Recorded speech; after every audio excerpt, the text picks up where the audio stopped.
High বন্ধুরা, আমি আজকে একটা রেসিপি নিয়ে আবার তোমাদের সামনে চলে এসেছি। লোটে মাছের ঝুড়ো। তো ফার্স্টেই লোটে মাছটাকে কেটে ভালো করে ধুয়ে নিয়েছি জল দিয়ে। তো তারপরে আগে একটা মশলা বানিয়ে নেব। তো মশলার মধ্যে আদা, পেঁয়াজ, রসুন, টমেটো, লঙ্কা এবং একটু স্বাদের জন্য একটু শুকনো লঙ্কাও দিয়েছি। আমরা কিন্তু একটু ঝালটা বেশিই খাই, তো তাই জন্য একটু লঙ্কাটা বেশিই দিয়েছি। তো তারপর একটু পেস্ট করে নিয়েছি মিক্সিতে পেস্ট করে নেওয়ার পরে এবার কড়াইটা বসিয়ে দিয়েছি। তো কড়াইটা বসার পরে কড়াইটা এখন ভালো করে যখন গরম হয়ে গেছে, তো তখন একটু তেল দিয়ে দিয়ে দিয়েছি। তো আমরা কি করেছি, একটু ঝিরিঝিরি করে একদম আলু কুচিয়ে নিয়েছি। তো হালকা আলুটা ভেজে নিয়ে একটু বেশি লাল লাল মতন একটু ভেজে নিয়েছি।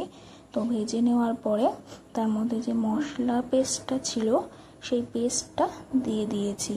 তো পেস্টটা দেওয়ার পরে তার মধ্যে একটু ধনে গুঁড়ো, জিরে গুঁড়ো, নুন, হলুদ আর একটু মশলা ধোয়া জল না দিলে আমার একটু হয় না, তো একটু মশলা ধোয়া জলটাও দিয়ে দিয়েছি। তো মশলা ধোয়া জলটা দিয়ে ভালো করে কষাতে হবে যতক্ষণ একটু মশলাটা একটু না মজে আসে। মশলাটা মজে আস্তে আস্তে তো একটু বুঝতেই পারবে তোমরা যে কখন এরকম মশলাটা অনেকটা টেনে গিয়েছে। তো এরপরে কি করেছি, লোটে মাছটা দিয়ে দিয়েছি।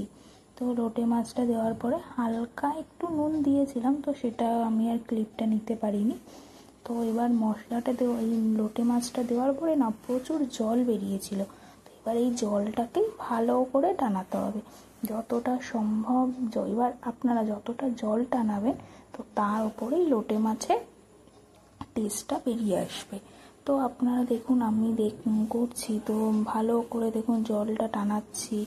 যতটা জল টানাবেন তত বেশি ভালো টেস্ট আসবে। যত ঝুড়ো করবেন দেখুন একদম শুকিয়ে গেছে। তো আমরা এরকমই রেখেছি। তো আরেকটু দেখুন আরেকটু শুকিয়ে নিয়েছি। তো এরকম করতে করতে পুরো একদম শুকিয়ে নিয়েছি। তো লাস্ট একদম এবার রেসিপিটা কেমন লাগলো আপনারা অবশ্যই জানাবেন। Thank you for watching.